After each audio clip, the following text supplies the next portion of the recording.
Hello students, welcome to the lecture series by Center for Distance and Online Education, Bharati Vidyapit, deemed to be University Pune. I am Dr. Suvarna Patil. I am the facilitator for the subject Operating System for BCA course. So let us start. In the last video, we have discussed up to the algorithms which are used to solve the problem of mutual exclusion. But those algorithms can be applicable in case of only your system is having more than one process, means only two processes. That is not sufficient to handle the problem of multiple processes. So here we have a solution which is called as a semaphore. Semaphore, it's a technique, it's a mechanism which is used to solve the mutual exclusion problem among the number of processes. Now, semaphore technique, semaphore mechanism was actually proposed by Dijkstra to solve the problem of mutual exclusion among the many processes. Now, what is semaphore? It is just a technique, it is just a mechanism. It is also called as a variable which takes only binary values. If the variable, the semaphore, is only taking binary values, it will be called as a binary semaphore. If it is taking any value, the semaphore is called as a counting semaphore. Now here in this case, this semaphore is taking only two values, either 0 or 1. Now when the semaphore value is set to 0, it means the resource is busy. When the semaphore value is set to 1, it means the resource is free. The two functions are supported in case of semaphore. These are the standard two operations which are used under the semaphore: wait and signal.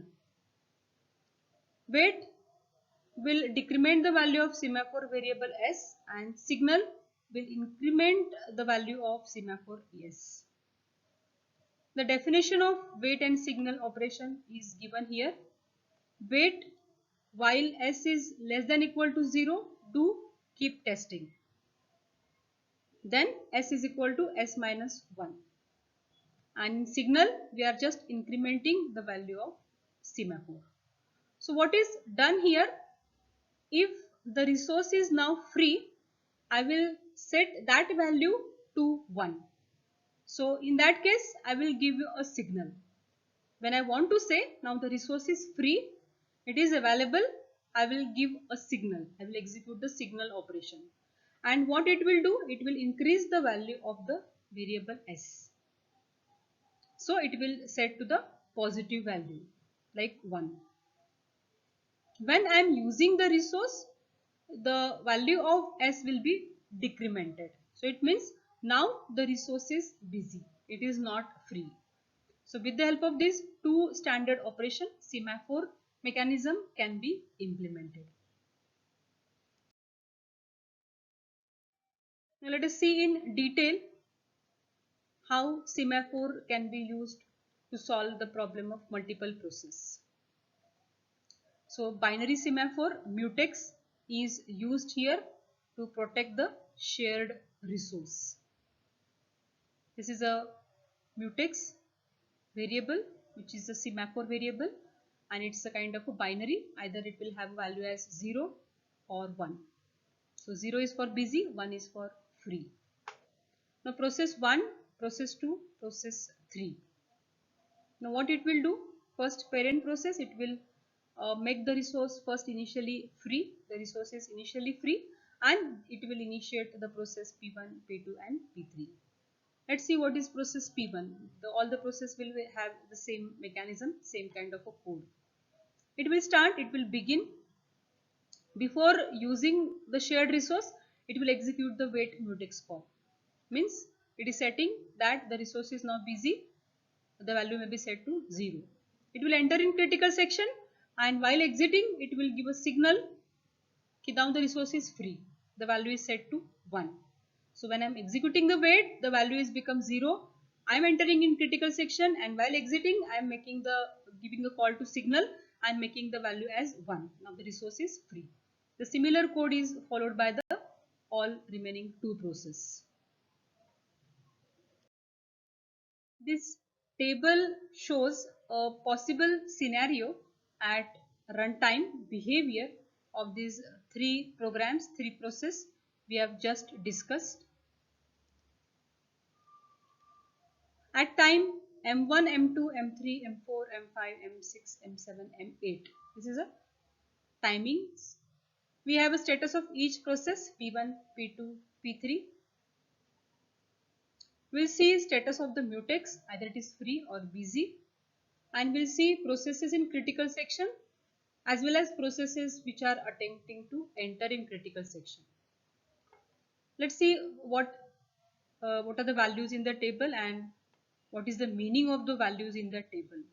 At time M1, we have initially set the mutex is equal to free, means the resource is right now free. At time M1, the mutex value is set to 1, it means the resource is free. No process is in critical section and no process is attempting to enter in the critical section. At time M2, all 3 process execute the wait system call on the mutex. Now here the mutex is set to 0. The P1 process will enter in the critical section. You can see here P1 process is now in the critical section and it has made the mutex as 0, means the resource is now busy. Who is using the resource? P1 is using the resource. Who is in critical section? P1 is in critical section right now. P2, P3, they are attempting to enter. They want to enter. They are willing to enter. After the execution of P1 is completed, it will execute the signal mutex. It will execute the signal operation. So at that time, again the resource is set to free. The mutex will be equal to value 1, free. Now no one is in critical section, so on the left side there is no one, and P2, P3 they are willing to enter in the critical section. Now in that case P1 is doing some other part of the processing, it is executing the other code. After some time P2 will enter in critical section. P2 will enter in critical section. It will set the value as 0, busy. I am using the resource, I am in critical section. P2 colon P3. Now still P3 is attempting to enter. After some time, still P2 is using. Now here again P1 wants to use that resource. So it is giving a call as wait mutex. Wait operation is called by again process P1. So what will happen here? P2 is right now in critical section. P3 and P1 they wants to enter in critical section. So here you can see waiting. P1 is waiting and P3 is also waiting. After some time P2 will give a signal operation. It will execute the signal operation on mutex and it will set the resource equal to free by setting it to 1. Now no one is in critical section, but P1 and P3 they wants to enter in critical section. After some time,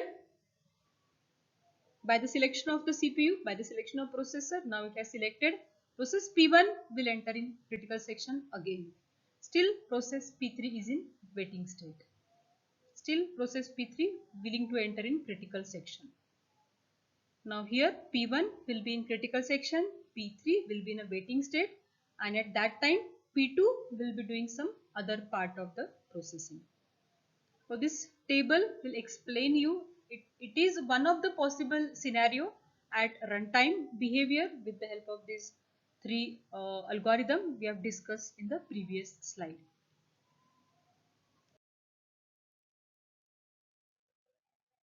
Characteristics of semaphore. These are the features of the semaphore.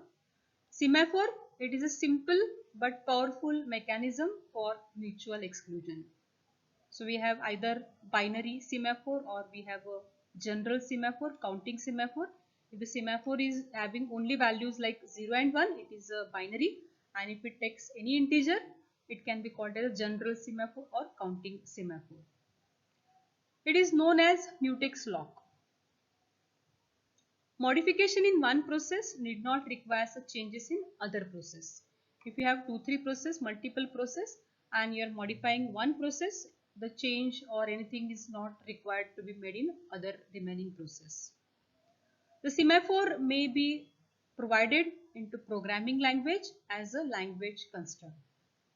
We'll see in the next coming slides how semaphore can be implemented by using any programming language like Java.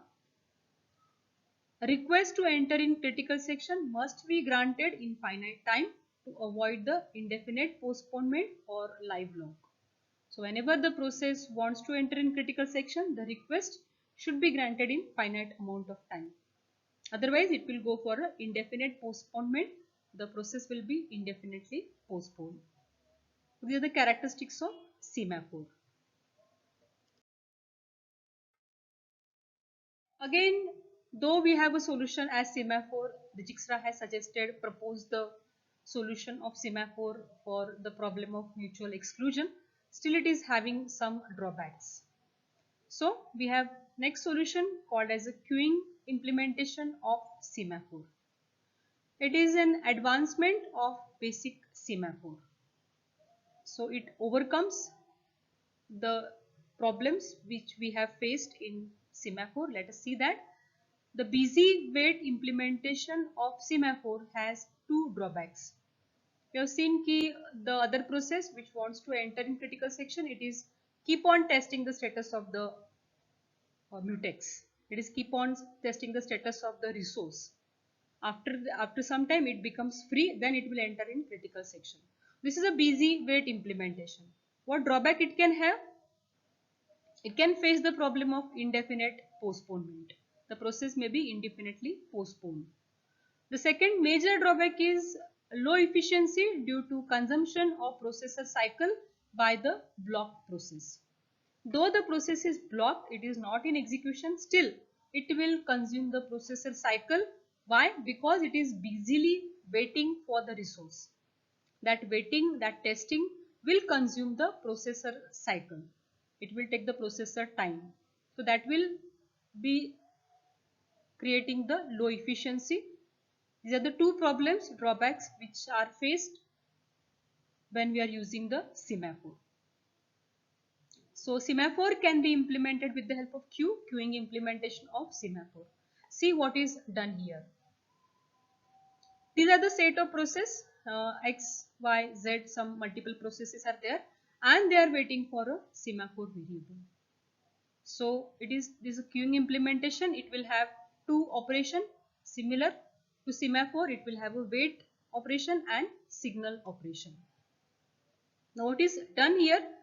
Queue of process control block is associated with each semaphore variable. Now when a shared resource is allocated to other process, in this mechanism the affected processes are suspended.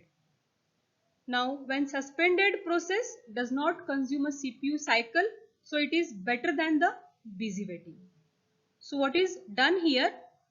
In the wait system call, what we are doing? If not S greater than 0, then suspend the caller at S. So here the process will go in a suspended state. It will not consume any CPU cycle. Otherwise, the resource will be assigned to the process. Signal operation. If queue at S is not empty, then resume a process from the queue at S. If there is a process which is waiting for semaphore, it will give a signal to the other process. Means what we are doing, we are not asking any process to wait for the semaphore variable. When the process is exiting from the critical section, it will give a call, it will give a wake up call to the process which are waiting for this semaphore variable. So process will not get blocked. It is just in a suspended state, so it will not consume any CPU cycles. When a process completes the work with the shared resource, it will resume the suspended process at appropriate time one by one. So one by one the process will be giving the resume system call, and this will continue till the queue at semaphore gets empty. So one by one all the processes will be resuming and they will be assigned to the processor, as well as the shared resource will be assigned to that particular process. If no process in the queue at related semaphore, then the value of semaphore variable is incremented by 1 to declare that the shared resource is now free.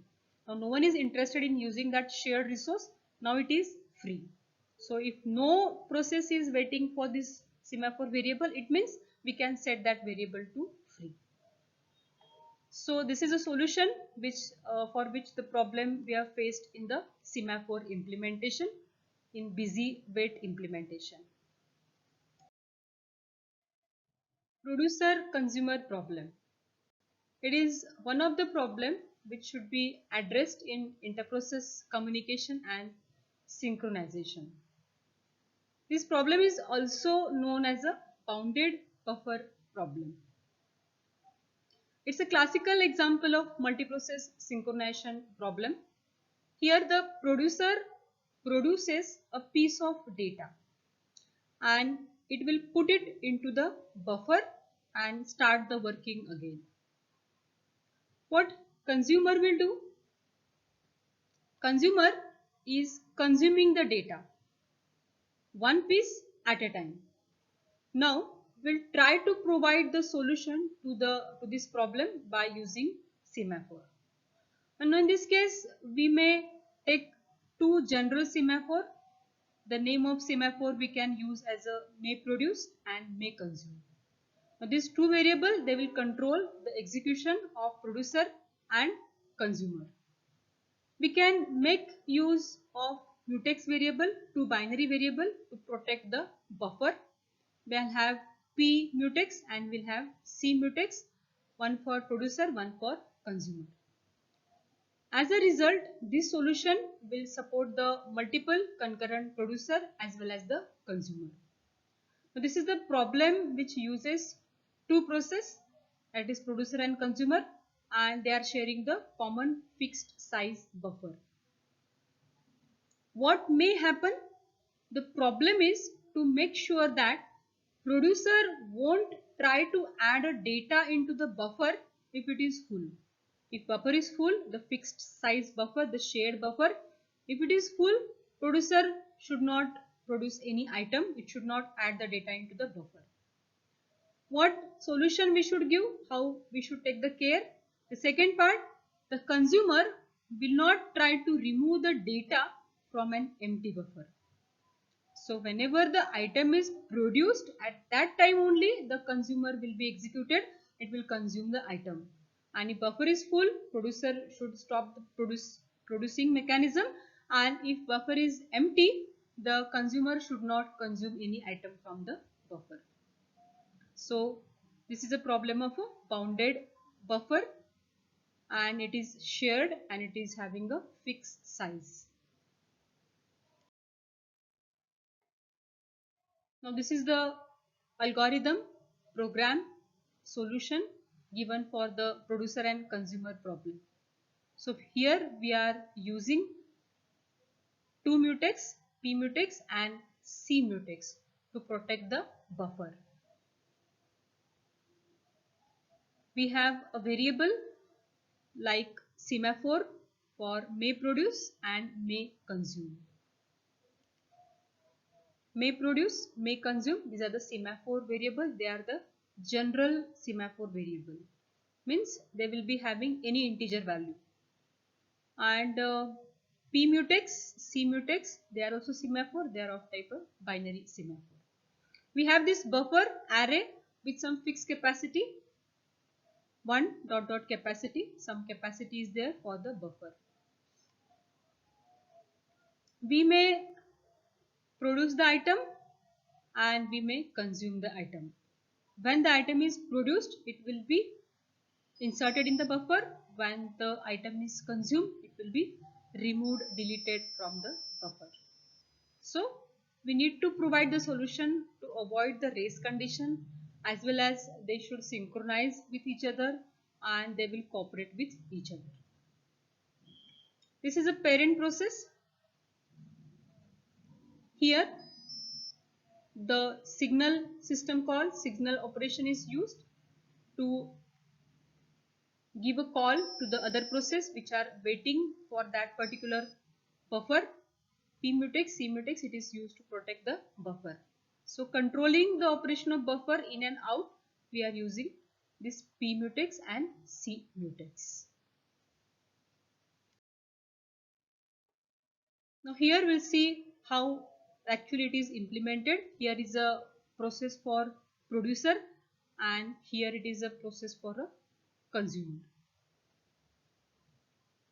Now when the producer is decided to execute, what it will do? It will first produce the item and it will keep it as P item is equal to produce. It will execute the wait operation because here is the critical section. This buffer is a shared buffer and it is used in between the process producer and process consumer. So before I am accessing this buffer, I am executing the wait operation P mutex for producer. I am putting that item in the buffer. Buffer in is equal to that P item. Now my buffer should be increased in the number of element I am having. So that operation is performed and after using I am giving the system call as signal P mutex. Now I was in the critical section. I have finished the work. I will give a call on signal P mutex and again signal may consume. I have finished. What consumer will do? Consumer process will do. First it will execute the system call wait I may consume wait C mutex. Now C mutex and P mutex, it's for the buffer, to protect the buffer. So when the consumer is executing wait operation, it means and now it is about to use the shared data, shared buffer. Now it is about to enter in the critical section. So here as it's a consumer, it will take the item out of the buffer. So buffer out, that element will be assigned to C item. C item is equal to buffer out. So here buffer is accessed. It's a shared data, shared resource. After that, some modifications are done in the variable like out. After that, it will give a call signal mutex. It means now I am out of the critical section. I don't want the shared resource. I have done. I have completed. After that, it will execute a signal operation may consume. Now I have consumed. I have done. Okay. So this is the solution given with the help of a P mutex, C mutex as well as may produce and may consume semaphore variables. So the bounded buffer problem is solved by using this particular algorithm where it is giving a protection to the buffer. Here the shared data, the shared resource is the buffer. So it should be used very carefully. We should take care that no two processes should access the buffer at the same time. So here P mutex and C mutex will take care that at a time only one process will be in the critical section. There is one more concept called as a critical region and conditional critical region. Now critical region, in semaphore mechanism, there is no way to alert the compiler that a specific data structure is shared. We can't tell the compiler that I am sharing a specific kind of a data structure. So, the access to that data structure should be controlled. So, to overcome this problem, Brinch Hansen proposed the construct that is called as a critical region. Now here critical region, it will protect the shared data structure by making it known to the compiler. So the compiler will know that this is a shared data, it needs a special kind of a protection. So that construct is provided here. The declaration of shared variable has this following format: var mutex shared t. So here the shared keyword will inform the compiler that the variable mutex is of user defined type T and it will be shared among the several processes. The next is region mutex do. What it will do? Here the compiler will generate a code for that region. Compiler will insert the pair of wait and signal operation around the critical section. So here the compiler will take care to insert that particular part of wait and signal operation before the critical section and after the critical section. So it's about the critical region. It will inform the compiler what type of shared data structure I am using. Conditional critical region. Now it is like a critical region only, but only new keyword is added. It's a conditional critical region because it's awaiting for something. Await is added here. In this process, waiting for a condition to be satisfied within a critical region are suspended, and the conditional critical region allows another process into the critical region. When the condition is fulfilled, the suspended process will be resumed. It will again start the working. So when the condition is fulfilled, basically the suspended process will be resumed. So the condition is added, and depending on that condition, process will enter in the waiting state. It will be going in the suspended state. Here this is the conditional critical region where this await condition has been added. And it's the advanced part of critical region. It is similar to critical region. We'll have where v shared t will begin, will end. Here is a region which is a critical region. We'll again have a begin and end, but the extra part is it is waiting for the condition. If that condition is fulfilled, the suspended process will be resumed. The remaining part of the unit will be covered in the next video.